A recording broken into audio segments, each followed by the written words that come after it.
memang punya kemampuan harus tunjukkan diri. Karena kalau yang punya kemampuan, yang berilmu tidak tunjukkan diri, nanti yang muncul yang tidak berilmu. Dengan cara apapun mungkin MK pun bisa dipakai untuk meloloskan gitu kan. Meskipun sudah dibatalkan oleh MK, tapi nggak ada fungsinya, tetap bisa lolos. Jadi kalau yang berilmu tidak maju, tidak mencitrakan dirinya untuk siap jadi pemimpin, maka akan muncullah yang tidak berilmu. Jadi ketika Nabi Sulaiman mengatakan ya ayyuhan nas ulimna mantiqat tayr wa utina min kulli syai, itu sebenarnya pencitraan diri. Tapi pencitraan diri yang dibolehkan dalam Islam karena sesuai dengan realitas yang dimiliki.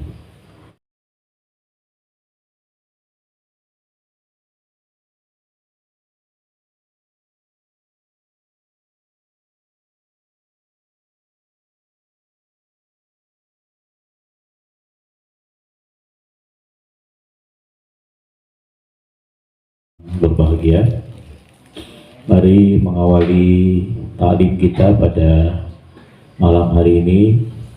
Kita senantiasa bersyukur kepada Allah Subhanahu wa Ta'ala, karena bersyukur menjadi salah satu dari dua hal penting yang dinasihatkan oleh Rasulullah, yang harus diusahakan oleh setiap muslim.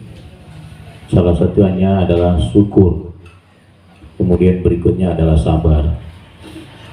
Karena dalam hidup ini tidaklah seseorang menghadapi kecuali dua hal, apakah kesenangan atau ketidaksenangan. Kesenangan dia hadapi dengan senantiasa bersyukur, ketidaksenangan dia hadapi dengan bersabar. Kalau itu terpadu dalam diri seorang muslim, Nabi sungguh mengaguminya, sehingga beliau bersabda, ajaban li amril mu'min, sungguh mengagumkan urusan orang beriman.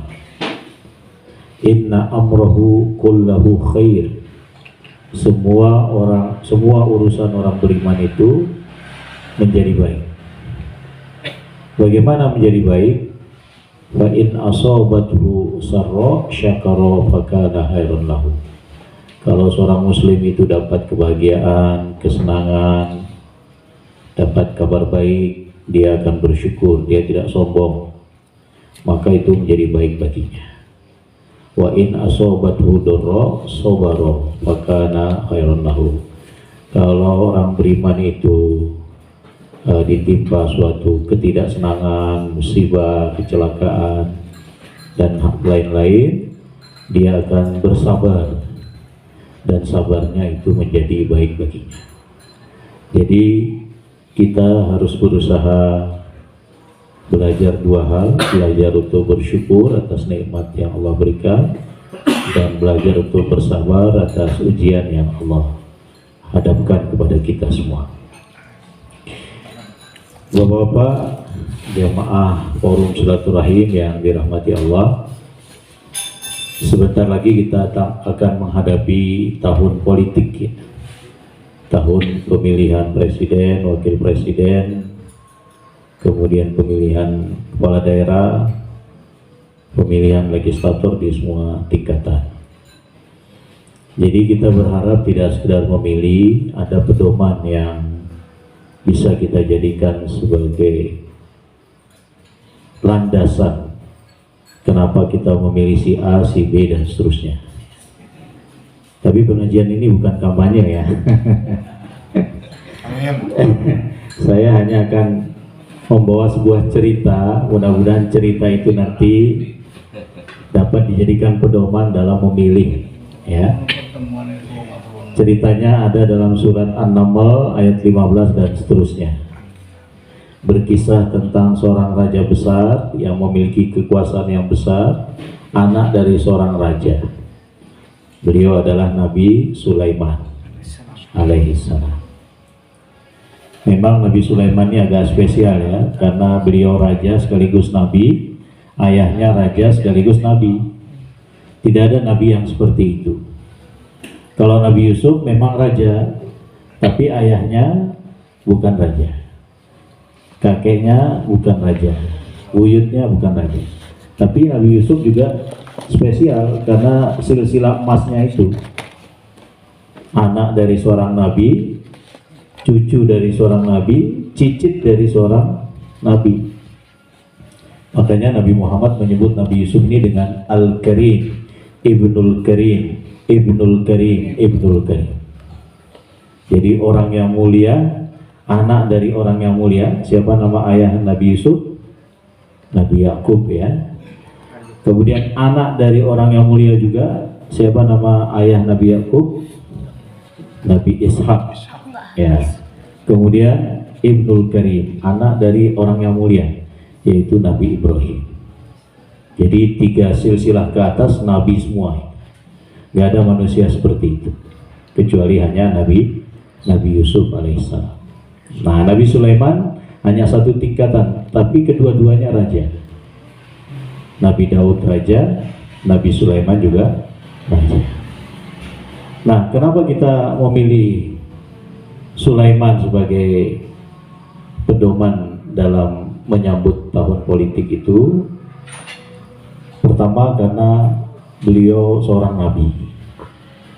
Seorang nabi kemudian memegang jabatan raja, itu pasti akan dibimbing oleh Allah langsung. Yang kedua, beliau pernah berdoa agar diberikan kekuasaan yang tidak ada bandingannya. Bahkan doa itu diabadikan dalam Al-Quran. Rabbighfirli wa habli mulkan la yanbaghi li ahadin min ba'di. Wahai Tuhanku, ampuni hambamu ini. Jadi mohon ampun dulu sebelum minta kekuasaan. Nah, jadi mohon ampun nih harus jadi pedoman para caleg ini. Pak Irwan caleg nggak? Ya, mohon ampun baru mohon kekuasaan yang tidak ada bandingannya. Makanya diberi kekuasaan menguasai jin, bisa memerintahkan jin untuk membangun bangunan yang besar-besar ya. Nah, ini kekuasaan yang luar biasa. Itu yang kedua, kenapa beliau kita jadikan pedoman dalam hal ini, karena punya kekuasaan yang besar ya. Kemudian yang ketiga, karena diceritakan secara runtut dalam Al-Quran. Nah, kita akan buka surat An-Naml ayat 15 dan seterusnya, tapi saya tidak hafal ayatnya, saya akan mengambil poin-poinnya aja. Yang pertama, Allah berfirman, a'udzubillahi minasyaitonirrajim, wa laqad ataina Dawuda wa Sulaimana ilma. Kami telah menganugerahkan kepada Daud dan kepada Sulaiman ilmu. Berarti seorang pemimpin itu harus punya kecakapan, harus punya ilmu. Pemimpin dengan ilmunya dia akan mengalokasikan kebijakan-kebijakan yang bermanfaat karena sebab dasar ilmu tadi. Dan ilmu ini langsung diakui oleh Allah sebagai pemberinya. Kalau kita dengar dari pimpinan pusat Muhammadiyah akan ada uji publik ya. 3 pasangan ini, satu di UNM, satu di Solo, satu lagi di mana? Jakarta kalau tidak. Jadi Prabowo Gibran itu di UNM, Anies Caimin di Solo, nanti Ganjar Mahfud di Jakarta. Uji publik calon presiden. Kalau calon pemimpin itu aja ada uji publiknya untuk mengetahui kecakapan, maka Nabi Sulaiman nggak perlu uji publik karena langsung dikukuhkan oleh Allah, telah punya ilmu. Tapi hebatnya beliau berdua dengan ayahnya tidak sombong.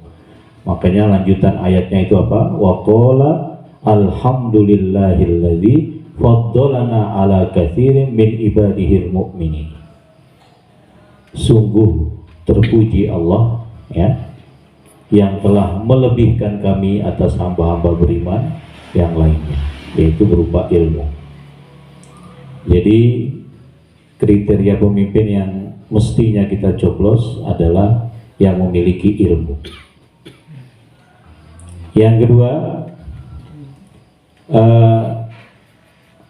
ketika Nabi Sulaiman itu sudah diberi ilmu oleh Allah, beliau menyampaikan kepada para manusia, kepada publik, ya ayuhan nas ulimna mantiqat thair wa utina min kulli syai'. Jadi dia awali dengan panggilan kepada publik, kepada manusia. Hai sekalian manusia, kami ini, ya, kami maksudnya Nabi Sulaiman itu sendiri, diajarkan bahasa burung. Bahasa burung ini karena mungkin sebagai simbol teknologi informasi itu burung, gitu ya. Jadi pada zaman beliau juga yang ngirim surat itu kan burung. Ya. Jadi kami diberi kemampuan bahasa burung dan segala sesuatu. Ini bentuk apa sebenarnya? Ini pencitraan.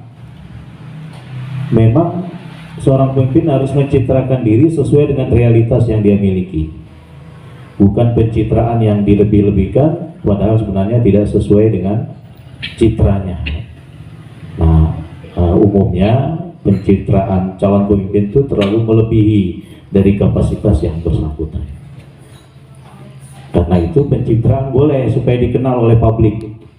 Karena kalau publik tidak mengenal, orang baik tidak dicoblos. Karena tidak dikenal, maka pencitraan baik dari diri pribadi, memperkenalkan diri, itu boleh dalam hukum Islam. Contohnya Nabi Yusuf, ketika beliau minta jabatan, ya, saya ini ahli hitung-hitungan, ahli akuntansi, jadikan saya bendaharawan Mesir. Ya, karena itu dipilih. Jadi kalau memang punya kemampuan, harus tunjukkan diri. Karena kalau yang punya kemampuan, yang berilmu tidak tunjukkan diri, nanti yang muncul yang tidak berilmu. Dengan cara apapun, mungkin MK pun bisa dipakai untuk meloloskan, gitu kan? Meskipun sudah dibatalkan oleh MK, tapi nggak ada fungsinya, tetap bisa lolos. Jadi kalau yang berilmu tidak maju, tidak mencitrakan dirinya untuk siapa memang punya kemampuan, harus tunjukkan diri. Karena kalau yang punya kemampuan, yang berilmu tidak tunjukkan diri, nanti yang muncul yang tidak berilmu. Dengan cara apapun, mungkin MK pun bisa dipakai untuk meloloskan, gitu kan? Meskipun sudah dibatalkan oleh MK, tapi nggak ada fungsinya, tetap bisa lolos.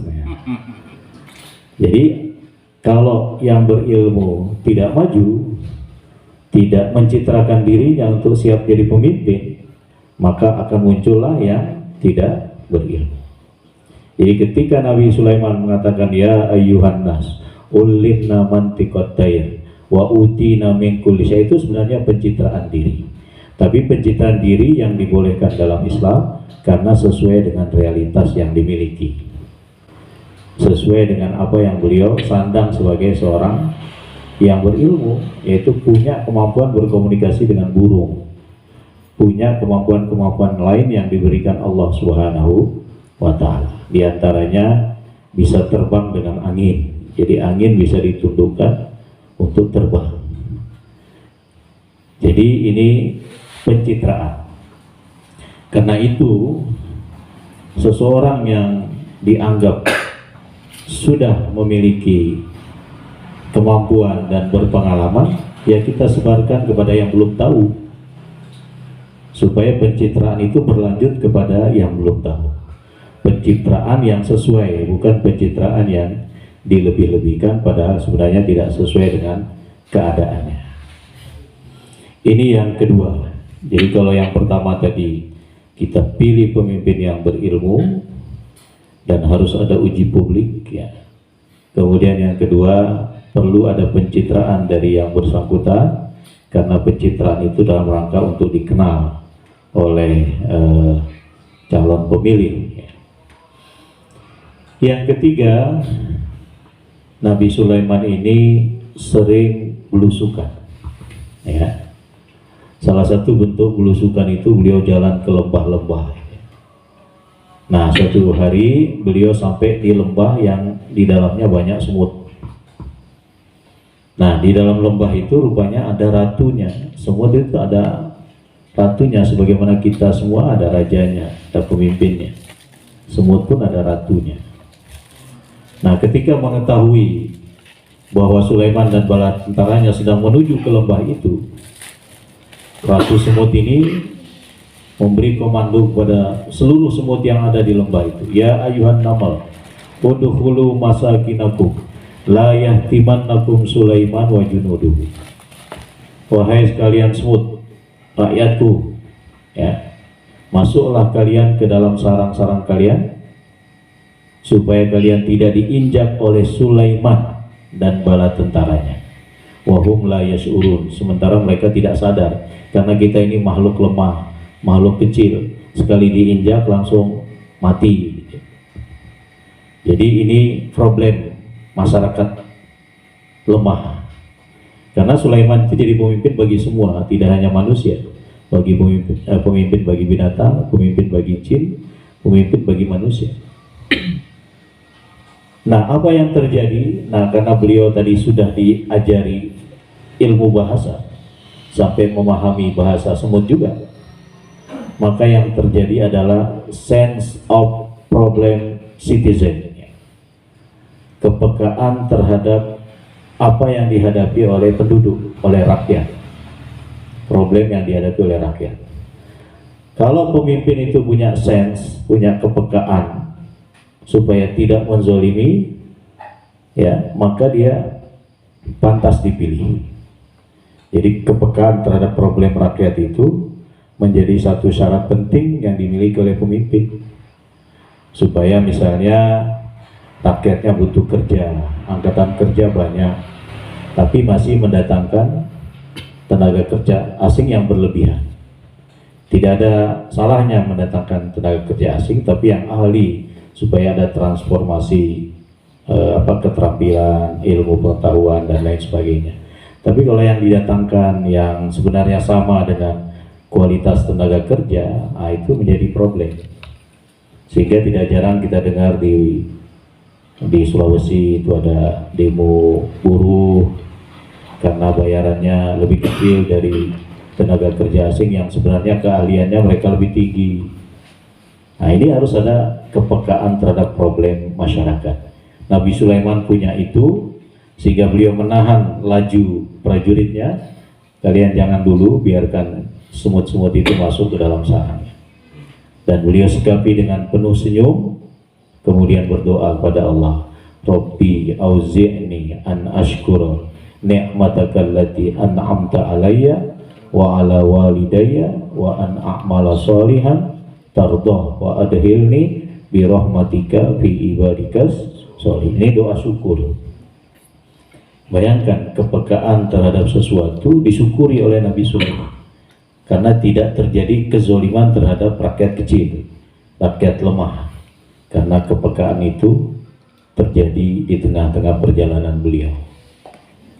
Nah, ini yang ketiga. Jadi kalau yang pertama tadi pemimpin itu harus punya ilmu, yang kedua pemimpin itu harus mencitrakan dirinya sesuai dengan keadaan dirinya supaya publik mengenalnya, yang ketiga harus peka terhadap problematika rakyat dan kemudian mencari solusi. Karena pemimpin yang baik itu bukan yang mempermasalahkan masalah, tapi yang mencari solusi dari masalah yang ada. Ini karena pemimpin itu harus punya well education, pendidikan yang baik, sehingga tidak mempermasalahkan masalahnya, tapi mencari solusi dari masalah yang ada. Karena seringkali pemimpin itu mempersalahkan masalahnya. Misalnya beras mahal, ya makan pisang aja gitu, gitu kan? Atau cabai mahal, ya tanam sendiri cabai. Itu mempersalahkan masalahnya, tidak mencarikan solusi yang tepat untuk rakyat. Yang keempat, Sulaiman itu sangat mendisiplinkan aparaturnya. Terbukti setiap kesempatan secara rutin memeriksa barisan jin diperiksa, barisan burung diperiksa, barisan yang lain-lainnya diperiksa. Ya, ini ada nggak hadir atau enggak? Nah, ketika beliau memeriksa barisan burung, rupanya burung kutilang ada yang hadir. Burung apa lagi Bang yang ada? Burung bangau datang. Pokoknya semua macam burung ada kecuali satu, namanya burung hudhud. Burung hudhud ini nggak absen dia. Apakah Nabi Sulaiman biasa saja? Ternyata tidak. Beliau mengatakan Malia la arol hudhud amkana minal ghaibin. Saya kok nggak melihat burung hudhud ini. Kemana dia ini? Karena beliau sudah mendisiplinkan. Jadi harus dikawal kedisiplinan yang sudah dididik itu. Kemudian beliau mengancam burung hudhud ini, lau azibannahu azaban sadidan au la arbahannahu au la ya'tiyanni bisultanin mubin.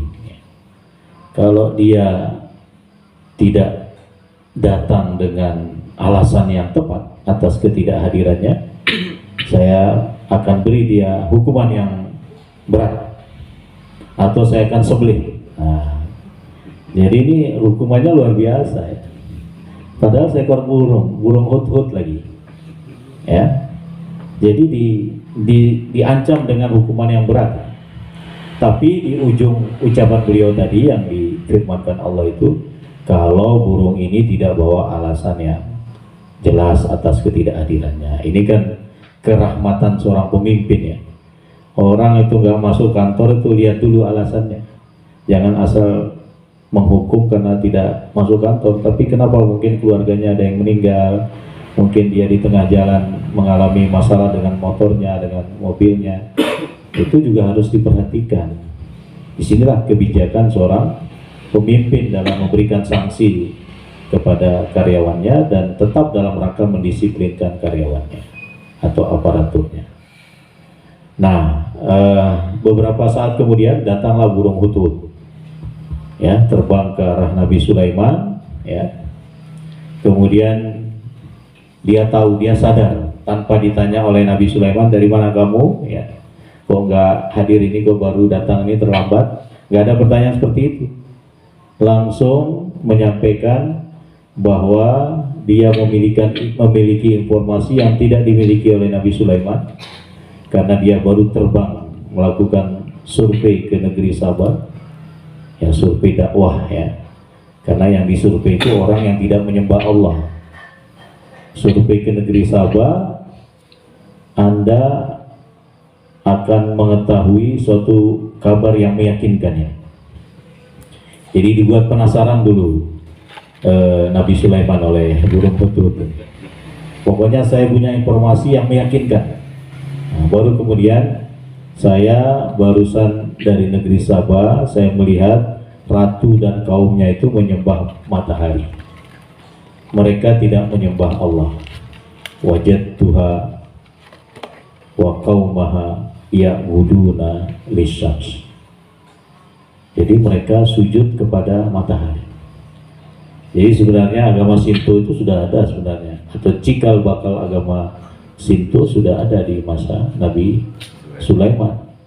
Karena Putri Balkis atau Ratu Balkis dengan seluruh kaumnya tidak ada agama lain, hanya ada penyembahan terhadap matahari. Nah, ini kabar yang luar biasa, kabar dakwah yang penting, informasi yang penting bagi Nabi Sulaiman yang juga seorang raja ya. Rupanya masih ada yang menyembah matahari. Bagaimana kekuasaan yang luas kok masih ada pembiaran terhadap penyembahan matahari. Nah, waktu itu nggak ada lakum dinukum waliyadin, itu nggak ada ya. Nabi Sulaiman ingin mengajak mereka itu untuk menyembah Allah ya. Tapi Nabi Sulaiman menunjukkan ketidakpercayaannya dulu terhadap informasi dari hudhud ini. Jadi seorang pemimpin itu harus punya tabayun, punya sikap tabayun terhadap informasi, karena dia akan mengambil suatu keputusan. Kalau informasi yang dia peroleh itu tidak valid, keputusannya jadi tidak baik. Nah, apakah Nabi Sulaiman menerima informasi itu mentah-mentah dari burung hudhud ini? Tidak. Ya, jadi burung hudhud ini mau diuji kebenaran informasinya dengan diperintahkan membawa surat yang ditulis sendiri oleh Nabi Sulaiman. Suratnya singkat saja. Di awal suratnya ditulis Bismillahirrahmanirrahim. Kemudian isinya Allah ta'lu alayya wa'tuni muslimin. Jangan sombong kau wahai Ratu Balqis dan kaumnya, datanglah kepadaku dengan berserah diri, menyerah. Ya, menyerah dan tunduk dalam kekuasaan Nabi Sulaiman maksudnya. Jadi diutuslah kembali burung hudhud ini, diperintahkan untuk menjatuhkan surat Nabi Sulaiman itu ke Ratu Balqis. Rupanya Ratu Balqis ini juga pemimpin yang bijak, hanya saja minim informasi akidah. Buktinya apa kebijakan Ratu Balqis ini? Dia tidak memutuskan sendiri setelah menerima surat itu. Maka dia panggil para menterinya, pembantu-pembantunya untuk bermusyawarah. Bahkan dia mengapresiasi surat itu dengan kalimat karim, kitabun karim. Ya. Jadi dia tidak sobek, dia tidak sombong kemudian menyiapkan kekuatan militer untuk melawan Raja Sulaiman. Nah, ini menunjukkan bahwa pemimpin wanita pada saat itu juga memiliki kepatutan untuk memimpin, bahkan kebijakan dalam memimpin. Maka dia sampaikan kepada para menterinya, coba kalian beri saran, saya ini dapat surat, isinya innahu min Sulaiman wa innahu bismillahirrahmanirrahim Allah ta'lu alayya wa'tuni muslimin. Itu isinya dibacakan di hadapan para menteri. Maka di antara menterinya, karena mereka merasa sejahtera, punya kekuatan militer, bahkan singgasananya besar, jadi waktu itu kerajaan itu besar, tolok ukurnya singgasananya. Makanya informasi burung hudhud itu menampilkan walaha arsun azim, ratu ini punya singgasana yang besar. Ini menunjukkan kekuasaannya besar. Kalau kita lihat film-film Indonesia, singgasananya kecil-kecil, tapi kalau film India itu singgasananya besar-besar itu. Kalau film-film kerajaan itu ya. Jadi kerajaan di India lebih besar daripada di Indonesia. Ya, jadi waktu itu Ratu Balqis meminta fatwa. Apa saran kalian ini dari surat? Nah, berkatalah salah seorang, kira-kira mereka ini tim militernya ya. Nahnu ulu kuwatin, ulu ba'sin wa kuwatin syadidnya. Kami kan punya kekuatan militer wahai Ratu. Kenapa kita nggak persiapkan saja untuk melawan?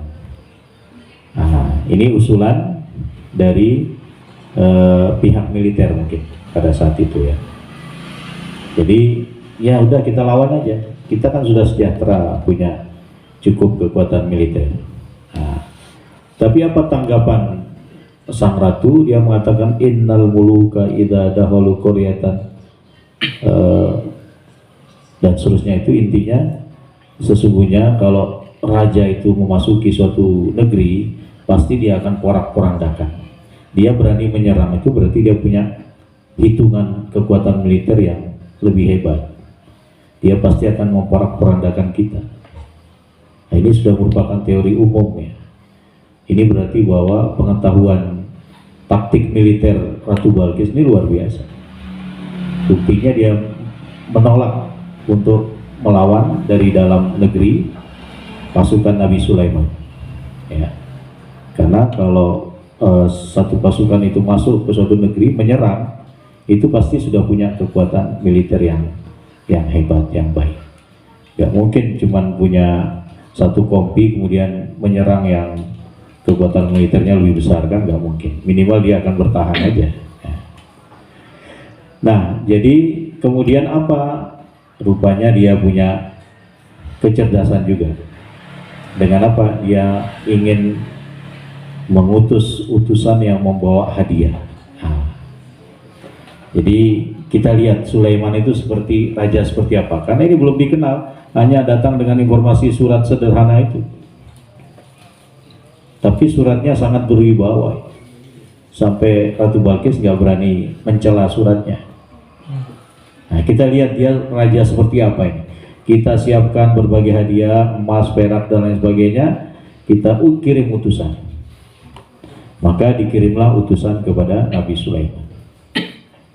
Sesampai di istana, para utusan ini menyampaikan salam dari Ratu Balkis dan lain sebagainya, kemudian mengantarkan hadiah ini. Apa respon Nabi Sulaiman? Atumitu nani bimalin fama atani Allah khairum mimma ataitani. Apakah kalian memberikan kepada saya hadiah harta benda, sementara apa yang Allah berikan itu jauh lebih baik? Silakan pulang aja kalian, saya akan serang negeri kalian. Nah, rupanya seorang pemimpin itu harus menolak gratifikasi. Nah, supaya karena power itu tend to korup, punya kekuasaan itu cenderung untuk melakukan korupsi. Maka dengan tegas Nabi Sulaiman tidak mau menerima hadiah, karena apa yang sudah diberikan oleh Allah itu jauh lebih baik. Ya, bukan berarti kemudian seorang pemimpin beralasan saya belum diberikan oleh Allah yang lebih baik, jadi saya boleh ambil, nggak boleh gitu ya. Yang diambil ketegasan pemimpinnya, menolak suap, menolak gratifikasi dan seterusnya. Karena dengan menerima gratifikasi itu dia tidak jadi berdakwah ke Ratu Balkis yang lebih penting daripada gratifikasi itu. Nah, ini pemimpin. Ini poin yang keberapa tadi ini. Jadi kalau yang pertama punya ilmu, yang kedua dia harus melakukan pencitraan supaya dikenal publik, yang ketiga dia punya kepekaan terhadap problem masyarakat, yang keempat dia mendisiplinkan aparaturnya supaya menjadi aparatur yang bisa memberi maslahat bagi rakyat, kemudian yang kelima menolak gratifikasi. Ya, menolak gratifikasi. Nah, setelah utusan ini pulang, tahulah Ratu Balkis bahwa Raja Sulaiman ini bukan sembarang raja. Buktinya apa? Tidak mau menerima hadiah-hadiah yang mewah. Hadiah yang buat dibawa itu mewah sekali. Ya, jadi yang mewah saja tidak diterima. Nah, ini menunjukkan kepribadian seorang raja. Nah, sekarang banyak negara selalu dikuasai oleh oligarki, sehingga pemimpinnya itu gampang untuk disetir kemana aja yang diinginkan oleh oligarki, yang menginginkan oligarki. Menurut para peneliti atau para pengamat, oligarki itu ada di negara yang keteraturan pemerintahan atau sistem pemerintahnya kacau.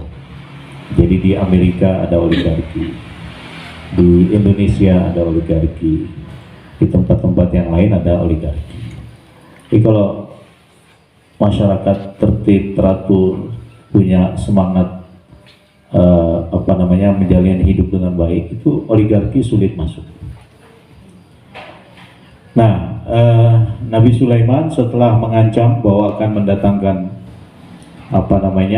tentara yang hebat untuk menyerang negeri Sabah, beliau coba menawarkan tentara-tentaranya. Beliau ingin agar singgasana Balkis yang dibanggakan itu bisa dipindahkan ke negeri Sulaiman. Karena Nabi Sulaiman memperkirakan Ratu Balkis ini pasti akan datang sendiri ke kerajaan Sulaiman di Palestina. Karena apa? Karena sudah tidak diterima. Itu sudah feeling, sudah seorang raja. Pasti Balkis ini akan datang untuk melihat-lihat sini. Nah, sebelum dia sampai ke negeri ini, siapa di antara kalian yang bisa mengangkat singgasana Balkis bawa ke sini? Ya. Maka di antara tentaranya yang terdiri dari jin dan manusia itu, pertama jin Ifrit angkat tangan. Wa qala ifritum minal jin ana atika bihi qabla antakuma min maqamik. Kata jin Ifrit, jin yang terkenal kuat dan hebat, ya, cepat, ya. Saya bisa mendatangkan singgasana Balkis sebelum Anda berdiri dari tempat duduk Anda. Kalau punya kerajaan besar, waktunya cuman itu masih belum hebat, ya. Ternyata ada satu orang yang punya pengetahuan tentang Alkitab mengatakan ana atika bihi qabla an yartadda ilaika tarfuka. Jadi ada seorang manusia punya ilmu, ya, dan dia sanggup membawa lebih cepat dari jin ifrit, ya, yaitu sebelum mata Nabi Sulaiman berkedip. Maka yang diterima tawaran yang lebih cepat. Nah, beberapa saat sudah ada singgasana Balkis itu. Nah, jadi singgasana Balkis sudah ada di kerajaan Sulaiman. Yang di sana sudah nggak ada, tapi Balkis nggak tahu kalau singgasananya nggak ada, karena dia dalam perjalanan. Tapi Nabi Sulaiman ingin menguji, kira-kira Balkis ini masih mengenal singgasananya nggak?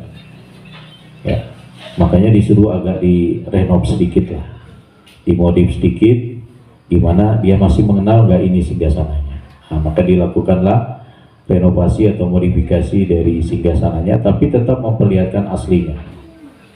Nah, ketika Ratu Balkis sampai dengan para menterinya, langsung Nabi Sulaiman mengajak ke dalam istana yang luar biasa.